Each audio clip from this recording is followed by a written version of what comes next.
Smile pretty, Don. Here we are back with the Pleasant Valley Fire Department, Part 2. Today we're going to talk about why are you guys here today? You're asking all of them? Yeah, at one at a time.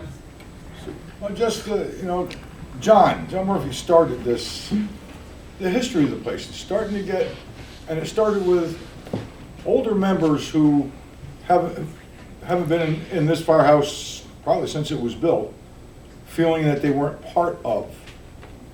And if you walk through these doors and served a month, a day, a year, you're a member of the Pleasant Valley Fire Department. And trying to get these members to come back in and still feel that they're welcome. They feel that time has passed them by, and we kind of want to let them know, no, it hasn't. We're still here, you're still here. And you're still a brother or a sister still, right? You're still a member of this. How about you, Don? Why are you here today? I enjoyed the friendship, talk about old times, listen to some of the younger guys here that's here today about their problems. We can't sell them for them, but we would like to. We have a lot of problems in the fire districts today that I think the state ought to keep out of them. It's true. Steve? My father joined the fire company around 1906. My brother was in it for 70 years. 70 plus. And I figured, being those guys are come along and making out that good, I would try to go, end up in their footsteps. Yeah, but you only end up in the No. How about you, George? Why are you here today? Well, I'm here every day. Run the ambulance, but You're the bother when pay John them. started having this, it's fun to come down. All the guys my age or older, and hear everybody talk about stories, and it's kind of no different in the field I came from. So it's just a lot of fun learning what this place is really all about. As mentioned earlier, I've been a firefighter for 45 years, but only 25 of those years have been in Pleasant Valley. And I like coming down here and hearing the stories that happened before I got here, especially when the people are still here and I can look at them and say, you did that? Wow, that's great. And it's very interesting trying to find where these people, were buried, years and years ago, and we're kind of closing in on their final, amount of people. So it's very interesting meetings. Yeah, that's really how this got started. Yep. Because we used to come down and we go out, walk the cemeteries to find where people were buried, members, so we could put flags out. And everybody started with old stories, and it just became, it was more of the meeting than anything else. And then John came up with this idea for lunches, and it really works out nice. Good idea. Yeah.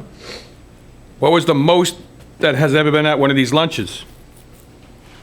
Like right now you got 1, 2, 3, 4, 5, 6. 16, 18. Yeah. Wow, it gets that intense, huh? It can, several of them are on vacation, Cal's on vacation. A couple of, And we got a couple young fellows here in the crowd. See what they suggest.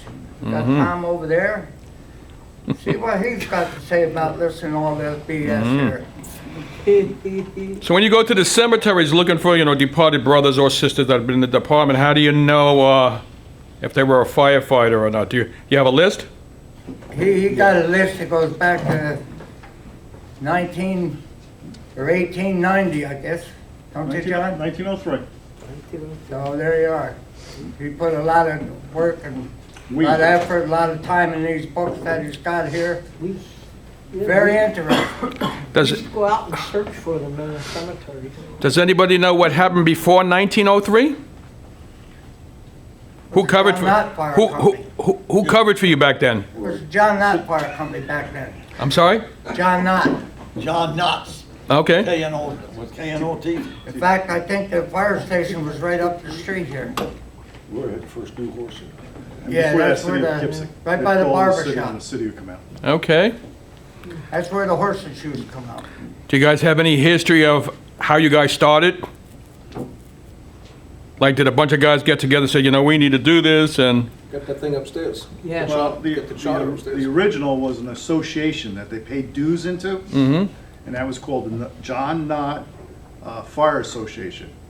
And Mr. Knott was not a true fireman. It was a business, and he contracted out to kind of like your fire marks that start down. oh, wow, yeah, yeah. Yeah.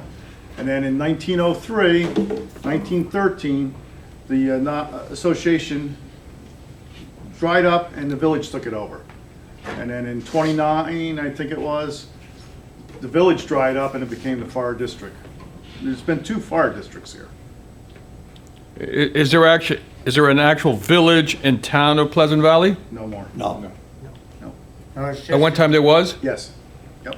And what is it now, just the town? town, yeah. Pleasant Valley. If we get over 10,000 people, then we gotta be, first-class town. Oh, you guys are first class? And the Oh, bus okay. kept Now you- John, how many miles do we cover?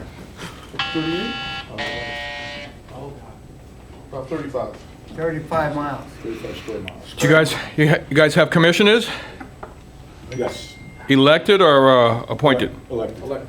How many do you have? 5. Okay, 5. Interesting, very interesting. How do the terms run revolving? Because all 5 aren't elected at the same time. They're staggered, right? It's a staggered time. Staggered by year. 5 years. Yeah. We used to. One every year. Can you tell about the old days of old parading? You guys remember parading in the 70s or 80s? Yes. What that was like? Yeah, we used to go out with 100 men here. Yep.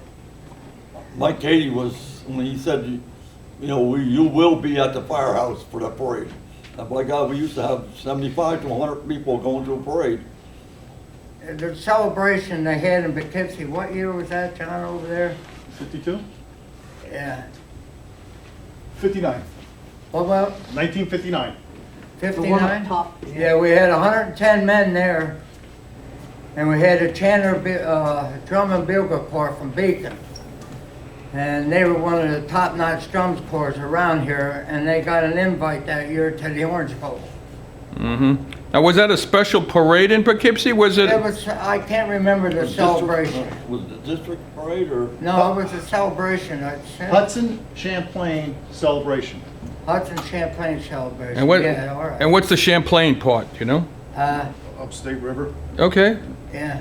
Because I know, reading some of the old archives, with Hudson Valley Volunteer Firemen's Association, there was they actually held a few conventions and parades in the city of Poughkeepsie, and I wonder if that was, I don't know. We used to go to the city all the time. very good. Not to break off, if you want a history of the city of Poughkeepsie, there's a book, The Boys in Their Boat, 1936 Olympic rowing team. It's back when they used to have the regattas on the Hudson River. Yeah. This whole book, and it was 1936 when University of Washington beat the Germans Yeah. in the Olympics. But throughout that book, the biggest regatta, pretty much in the nation, in the world, was the Poughkeepsie Regatta on the Hudson River. Yeah. It's Wow. our award 1,500 gallons. What? The award we gave. The newer one. 1,500. The one we got rid of, the one, yeah, that was 1,500. That was That's the first- one that's the one they took down the city for Dutton lumber. Right. Don, if you could say something to the new people that came in right now, or future people coming in the future, what advice could you give them? Kind of going along the lines of really what we've talked about. There's always new ways of doing things, but come in with a very open mind, be willing to watch and learn, and not rush in to be the hero. Heroes get grave markers. Be a part, pay attention to why did you join here, is to serve the people in the town of Pleasant Valley or in whatever fire company you join. And as you go through your years, I think all of us sitting here will attest to it, again, don't forget our history, because sooner or later you're going to be part of that history. How about you, Don? Well, I always said, you keep your eyes open, your mouth shut, and you'll go a long ways. And listen. Steve? Well, it's, like Don said, the same thing, you know, keep your eyes open and your mouth shut. And anybody says, I know, you don't know until you get into a fire company and learn. You people, a lot of the younger people say, oh, yes, I know. Oh, you don't know. So until you get in there and get things straightened up, and we'll go to drills and, you know, go to different fires, and you'll find out, you know, actually what's going on. George? Well, same kind of thing. It's like, it's how much experience. They did 850 calls last year, and I can't say any two were alike. Every time, it's a new experience when you either get off a vehicle at an accident, or fire, or an ambulance call. The situation's different, and you have to be able to fit in all your experience to do the right thing. Bill? Come in, open mind, be willing to work. It's a job for everybody, we'd love to have you. Now, is the Deconic State Parkway in your territory? Yes, it is. How much of it? 5 miles, Wow. 5 miles. north and south. Do you have any other major arteries? 44. Where 44 is getting to be just as bad. So Point Turnpike. Drivers, motor vehicle operators aren't getting any better, getting worse. Do you have 55? No. it's No? range. Okay, that's good. We'll only get it on a mutual aid. I see, I see. Salt Point Turnpike, Route 44, County Parkway. All right, guys, I want to thank you for your time and Thank you. hope to see you up at the fair.